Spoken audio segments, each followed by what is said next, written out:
में चुनाव की तारीखों का आज ऐलान हो सकता है। सुबह 11 बजे चुनाव आयोग की बैठक है, जिसमें चुनाव की तारीखों पर मुहर लग सकती है। अटकलें लगाई जा रही हैं कि दिल्ली में फरवरी महीने के मध्य में चुनाव कराए जा सकते हैं। पूर्व मुख्यमंत्री केजरीवाल के इस्तीफे के बाद से ही दिल्ली में राष्ट्रपति शासन लगा हुआ है। पिछला चुनाव 4 दिसंबर 2013 को हुआ था। उसके बाद 49 दिन के लिए केजरीवाल की सरकार बनी थी। दिल्ली की पूर्व मुख्यमंत्री और सीनियर कांग्रेस नेता शीला दीक्षित ने नई सियासी चाल चली है। उन्होंने कहा कि अगर दिल्ली में फिर से किसी पार्टी को बहुमत नहीं मिला तो कांग्रेस आम आदमी पार्टी का समर्थन कर सकती है। उन्होंने कहा कि कांग्रेस किसी सांप्रदायिक पार्टी को समर्थन नहीं करेगी। तो स्थिति जब आएगी लेने की या देने की, क्योंकि एक बात या स्पष्टता से मैं कह देना चाहती हूँ कि किसी कम्युनल पार्टी के साथ हमारा अंडरस्टैंडिंग नहीं हो सकती है।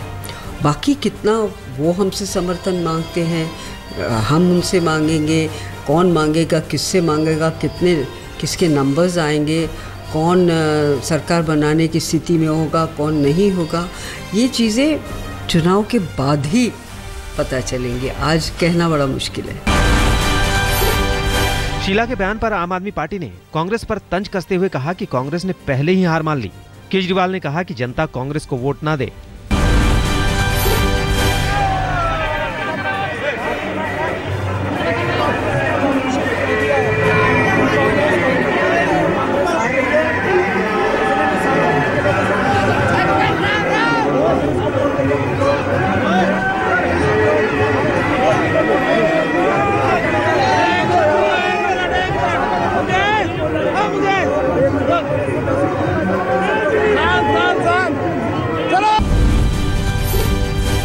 शीला के बयान पर बीजेपी ने भी चुटकी ली और कहा कि कांग्रेस और आप दोनों को हार का डर सता रहा है।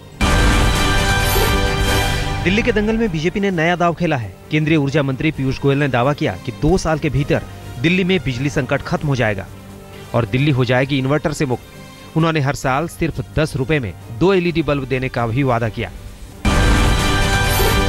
आगे चल के 2 वर्षों के बाद दिल्ली में इतनी रिडंडेंसी क्रिएट हो जाए, लास्ट माइल कनेक्टिविटी में सुधार आए, डिस्कॉम्स को भी हमने साथ में जोड़ा है इस काम में, और हम समझते हैं कि आगे आने वाले इस समर में तो बहुत राहत होगी, पर 2 वर्षों के बाद होपफुली आप सब ये डीजल जनरेटर सेट्स किधर और बेच सके, और जल्दी बेच देना, 5 वर्ष बाद कोई लेने वाला नहीं रहेगा भारत। दिल्ली वालों के लिए सौगातों का वादा करने में आप भी पीछे नहीं रही। दिल्ली वालों की सेहत सुधारने के लिए आम आदमी पार्टी ने हेल्थ बजट को 2700 करोड़ से बढ़ाकर 4000 करोड़ करने का वादा किया। पार्टी ने बच्चों को मुफ्त टीका लगाने और बच्चों के लिए 1200 अस्पताल खोलने का वादा भी किया। जम्मू कश्मीर में राज्यपाल शासन की सिफारिश पर आज कैबिनेट की बैठक हो सकती है। आज प्रधानमंत्री नरेंद्र मोदी और गृह मंत्री राजनाथ सिंह गांधीनगर से दिल्ली लौटेंगे। राज्यपाल की सिफारिश के फौरन बाद केयरटेकर मुख्यमंत्री उमर अब्दुल्ला ने इस्तीफा दे दिया। बिहार के मुख्यमंत्री जीतन राम मांझी ने एक बार फिर दलित कार्ड खेला। बेतिया में उन्होंने बताया कि बिहार का अगला मुख्यमंत्री दलित वर्ग का ही होना चाहिए। खुद को सीएम पद से हटाए जाने की अटकलों के बीच उन्होंने कहा कि हम तो अनाड़ी हैं। मारा जाए झूठे जगपति आए, जहाँ की कहावत है ना, तो हम झूठा नहीं बोलने आता है, क्या करें, यही बोल कही है, नहीं सीखा है। सब कुछ मैंने सीखी, न सीखी होशियारी, सच है दुनिया वालों की मैंने ये कहानी। कांग्रेस महासचिव दिग्विजय सिंह ने एक बार फिर राहुल गांधी को कांग्रेस की कमान सौंपने की वकालत की है। उन्होंने कांग्रेस अध्यक्ष सोनिया गांधी से ये मांग की। दिग्विजय सिंह पहले भी कई मंचों से ये बात उठा चुके हैं।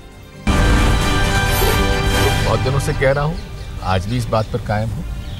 सर ये किस बात पर? सर किस बात पर आप कायम हैं? मैं इसी बात पर कायम हूँ कि राहुल गांधी जी को जिम्मेदारी उन्होंने उपाध्यक्ष की संभाली है, और कांग्रेस लीडरशिप से हमारी सोनिया जी से यही अनुरोध है कि उनको अब एआईसीसी की पूरी जवाबदारी सौंपें।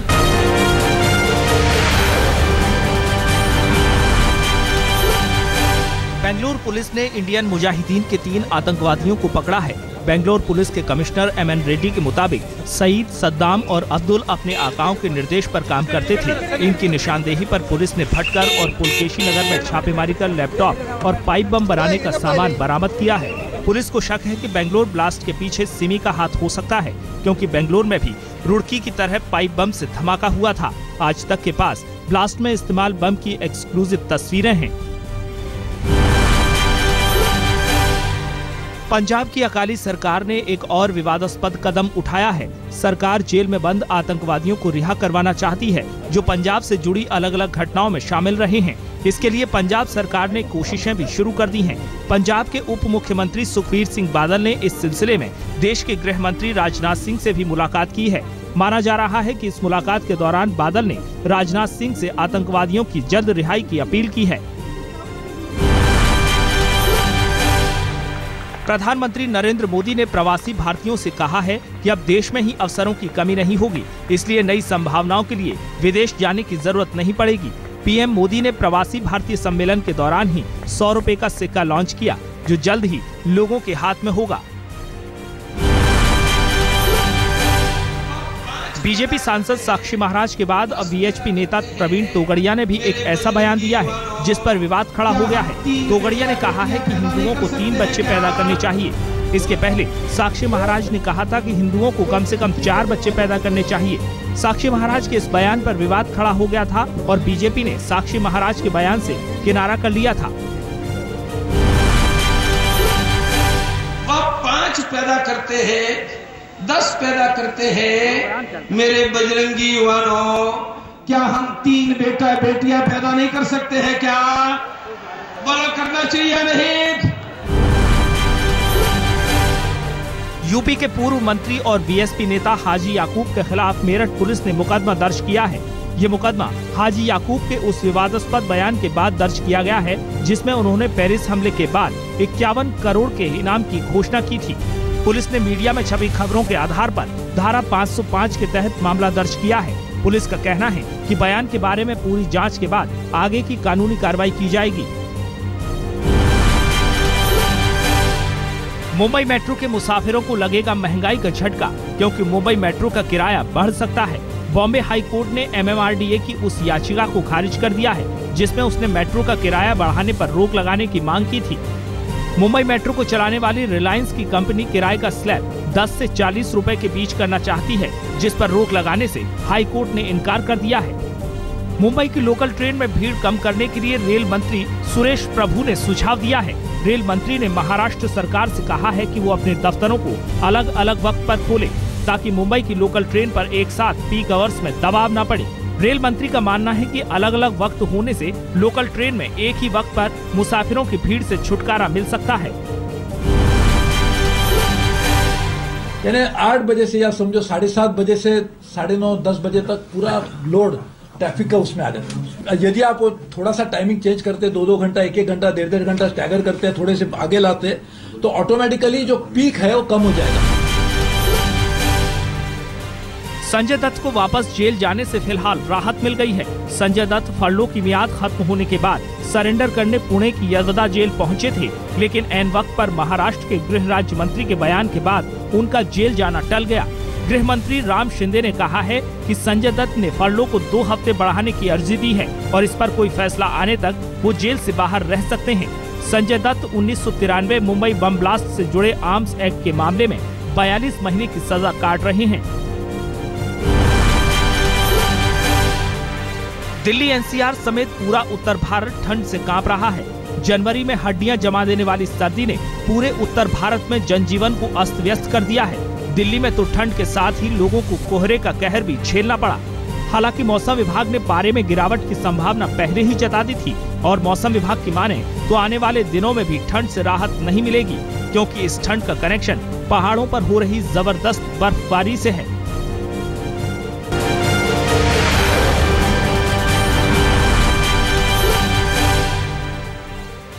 सुनंदा पुष्कर की मौत की वजह जहर है, लेकिन ये जहर इंजेक्शन से भी दिया गया हो सकता है। वहीं सुनंदा के जिस्म पर चोट के कई निशान मिले हैं। ये बातें सुनंदा मर्डर केस में दिल्ली पुलिस की एफआईआर से सामने आई हैं। आज तक के पास मामले की एफआईआर की कॉपी है। एफआईआर में इस बात का जिक्र है कि सुनंदा के जिस्म पर चोटों के निशान छीना झपटी या जोर जबरदस्ती के विरोध के दौरान लगे हो सकते हैं। हालांकि दिल्ली पुलिस के कमिश्नर BS बस्सी फिलहाल मामले पर कुछ भी बोलने से बचते दिखे।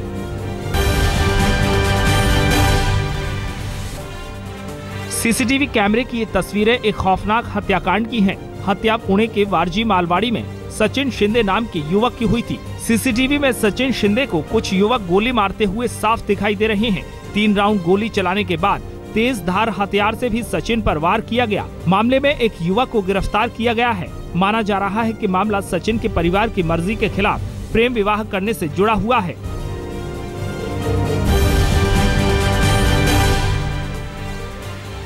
रांची में लव जिहाद का मामला सामने आया है। 5 स्टार होटल में काम करने वाली जोया शादी से पहले जया थी।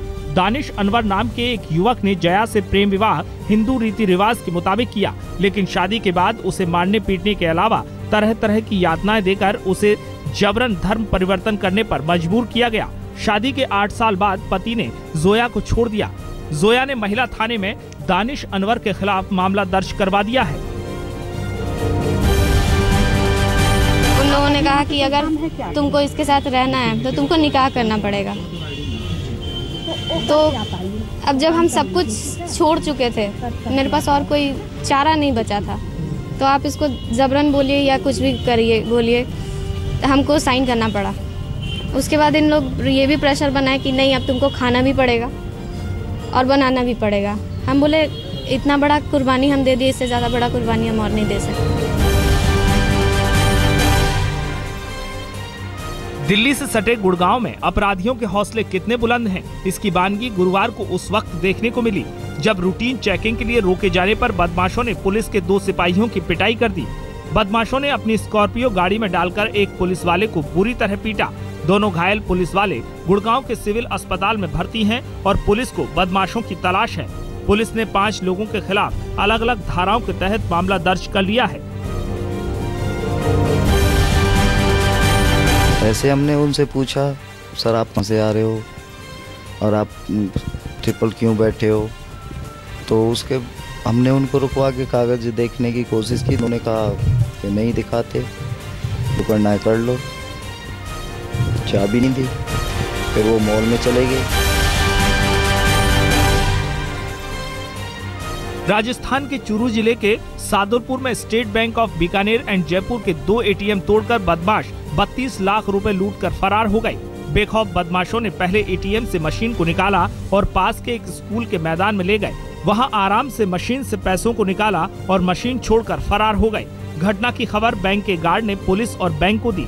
फिलहाल घटना की जांच जारी है, लेकिन बदमाशों का कोई सुराग नहीं मिला है।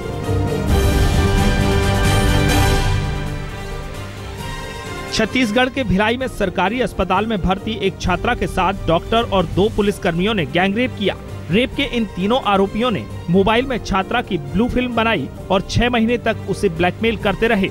आखिरकार छात्रा ने परिवार को पूरी घटना की जानकारी दी। परिवार की शिकायत पर पुलिस ने तीनों आरोपियों को गिरफ्तार कर लिया है। आरोपी डॉक्टर का नाम गौतम पंडित है, जबकि पुलिसकर्मियों के नाम सौरभ और प्रकाश पांडे हैं।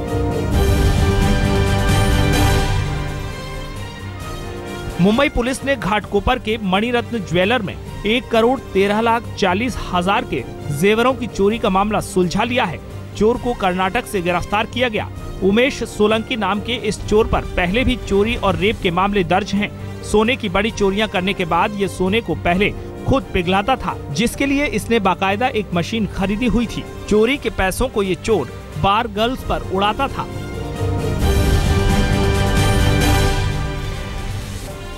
भोपाल के शाहपुरा की रहने वाली चरणप्रीत की बहादुरी को पूरा मध्य प्रदेश सलाम कर रहा है।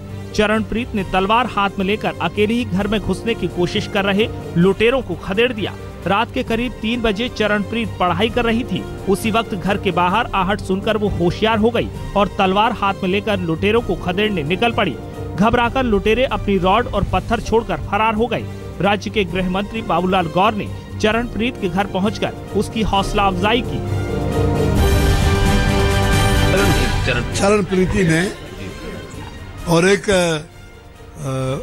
अभी मेरे ख्याल से उसकी उम्र इतनी बड़ी नहीं है और देखने में भी दुबली पतली है, लेकिन जिस साहस के साथ तलवार उठा करके और लुटेरों को उसे चैलेंज किया, वो उसकी बहादुरी और शौर्य की मैं प्रशंसा करता हूँ और इसलिए आज उनके बहादुरी और प्रशंसा के लिए उनको बधाई देने आया है। यूपी के मुजफ्फरनगर में एक देवर ने अपनी ही भाभी पर तेजाब से हमला कर दिया। महिला का आरोप है कि देवर उसे कपड़े दिलाने के बहाने घर से लेकर गया और फिर उसके साथ रेप करने की कोशिश की। नाकाम रहने पर बाद में उसने महिला पर तेजाब से हमला कर दिया। महिला को गंभीर हालत में अस्पताल में भर्ती कराया गया है। पुलिस ने आरोपी के खिलाफ रेप और एसिड अटैक की धाराओं के तहत मामला दर्ज कर लिया है।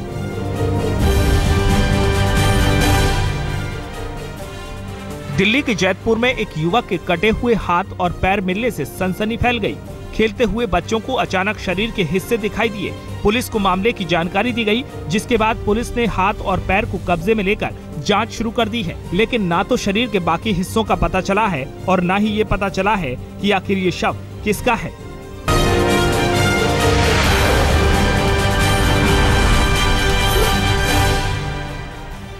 गुरुवार को भी फ्रांस के लोगों में आतंकवादी हमले के खिलाफ गुस्सा दिखाई दिया। एफिल टावर के पास सड़कों पर लाखों लोगों का हुजूम हमले में मारे गए लोगों को श्रद्धांजलि देने के लिए उमड़ पड़ा। पेरिस के समय के मुताबिक शाम 8 बजे एफिल टावर की तमाम लाइट्स कुछ देर के लिए बुझा दी गयी। श्रद्धांजलि देने के लिए जुटे लाखों लोगों ने आतंक के खिलाफ फ्रांस के एकजुट होने का संदेश दिया। फ्रांस की राजधानी पेरिस में गुरुवार को भी हुई फायरिंग में एक महिला की मौत हुई, जबकि 2 पुलिस अधिकारी घायल हैं, जिनकी हालत नाजुक है। पुलिस ने इस मामले में 52 साल के एक संदिग्ध को हिरासत में लिया है। चश्मदीदों के मुताबिक गोलीबारी करने के बाद संदिग्ध आतंकी मेट्रो से फरार हो गए।